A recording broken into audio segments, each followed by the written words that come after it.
Na prvu samostalnu izložbu Splitske likovne umjetnice Erneštović, tvornice škole likovnih umjetnosti u Splitu. Ja bih se na samom početku hvalio Čulici radnici na izradi plakata posljednjega kataloga, jumbo plakata koji je na rivi, koji će biti ovih 10-ak dana.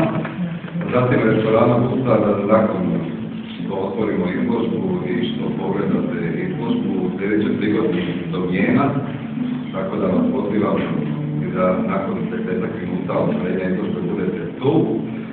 Ja ću sada pozdraviti i gospođu Jasminku Šklivo, povjesničarsku umjetnosti, koja će reći par riječi o ovoj izložbi.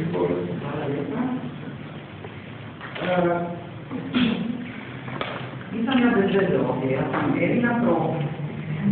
Ja sam jedna od Evinih Proba i večeras na svoj ima nekoliko.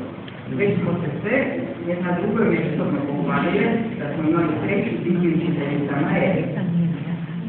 Ovaj tekst sam nazvala Kako naći drugu dimenziju, jer sam bila zatečena spoznajom nečeg novog kod učenike koju sam za to nisam znala da ona živi ovu drugu dimenziju. Dakle, kako biti ili postojati u nekoj umjetnosti? Nije li apstrakcija osjećaja najbolja teza po kojoj možemo sebi nalaziti neku drugu dimenziju, koja nam se čini nedostupno? Kako se došaptavati dušu? Poeziju držim moćnim izričajem onih kojima je dano da poimaju za nas druge. Glazba, likovnost, umješnost i podareni sretnicima odgovori se na to pitanje o potrazi druge dimenzije. Nije nužno biti pobjednikom u toj potrazi, jer već i sam put tijek traženja osobnog izričaja dio je rješenja. Dimenzije su tražili mnogi. Uz ovaj poznate širinu i ono bitno vrijeme u traženju osobnih porazumijevanja s izazovima ja osobno pronađem kako neku svoju dobranu petu dimenziju, koja ne postoje, koja je izmišljena, koja je moja osobna. To je ona u kojoj sam s mojim učenicima u budućnosti naše zajedničke prošlosti. Pa tako i tebu, autoritom ovog šapata duše večera. Drugi dio teksta nazvala sam Eva od malo riječi. Eva od malo riječi, ali što dosta djela. Dakle, kako je naša? Moja Eva, kojom se više čujem online, mailom, iako su nam klupe blizu, moja i njena s druge strane.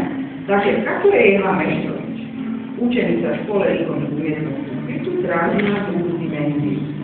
Kako je Eva u nekom našem zajedničkom školskom vremenu propitivanja povijesti umjetnosti susrela autore poput Šekspira, Galilea, Descartesa, Newtona, Plancka, Weinberga? Kada i na što se je potaknuli? U nekom paralelnom vremenu traje potraga istraživanja funkcije umjetnosti, kaže jedan od mojih meni tražih autora, Ernest Fischer, koji se bavi proučavanjem umjetnosti i njenih funkcija, dakle umjetnost kao zamjene života, umjetnost kao sredstvo da čovjeka dovede u ravnotežu sa svijetom oko njega, ali autor se želi osloniti na nešto više od njegovog ja, dakle nešto što je izvan njega, koje je ipak bitno za njega, da svoju individualnost proširi, podijeli, zazove, upozori, potakne. Je kaže nam Bertolt Brecht, vrhunski znalac teatra, a nije li teatar jedna od mogućih potraga u našem imaginarnom drugom dijelu dimenzija koje inače svakodnevno provodimo u kuhanje, pranje i tako dalje.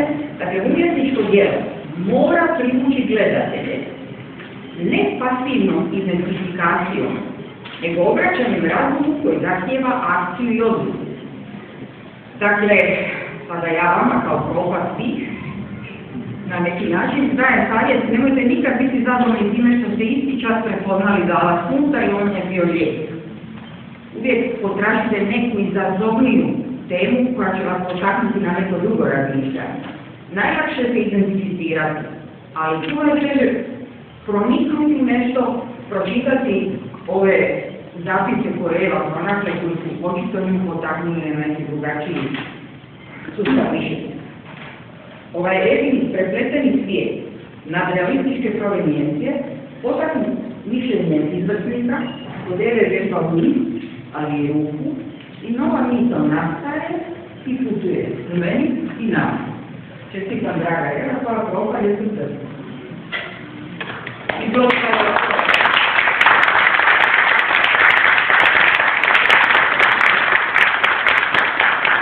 Inače, evo, samo ću čitati jedno kratko Evino razmišljanje.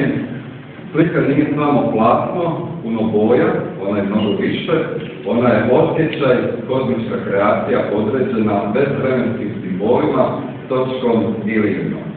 Inače, Eva, osim što slika, ona je piše poeziju, tako da mogu najaviti da iduće godine negdje u ovo vrijeme, zašto ne u ovom prostoru, imat ćemo i promociju njene zbirke pjesama.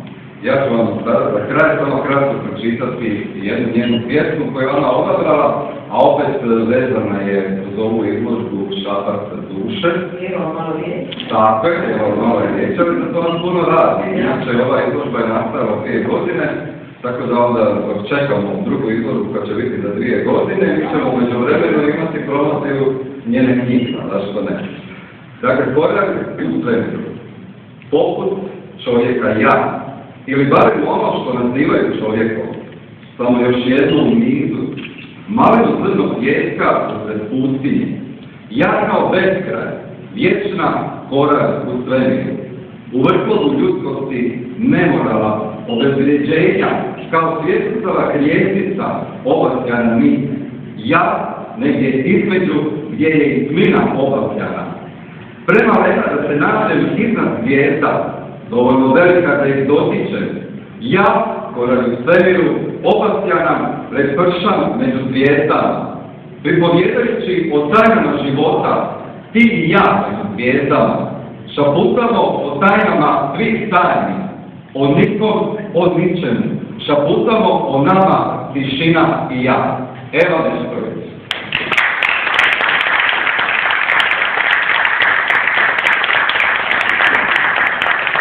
Uzorite, pogledajte izložbu, za 10 minuta biti poslužen do njega.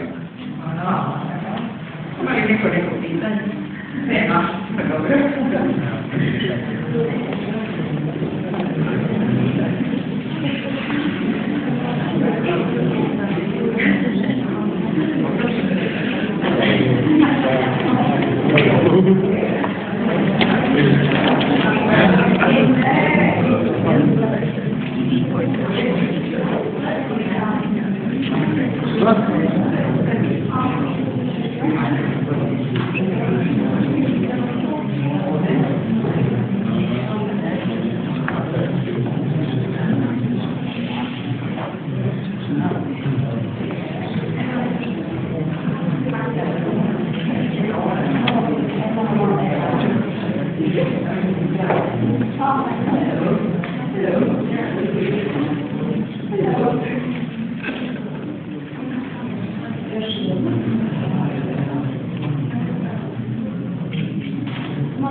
Kasnije, snima se, ali 9, pa još snima.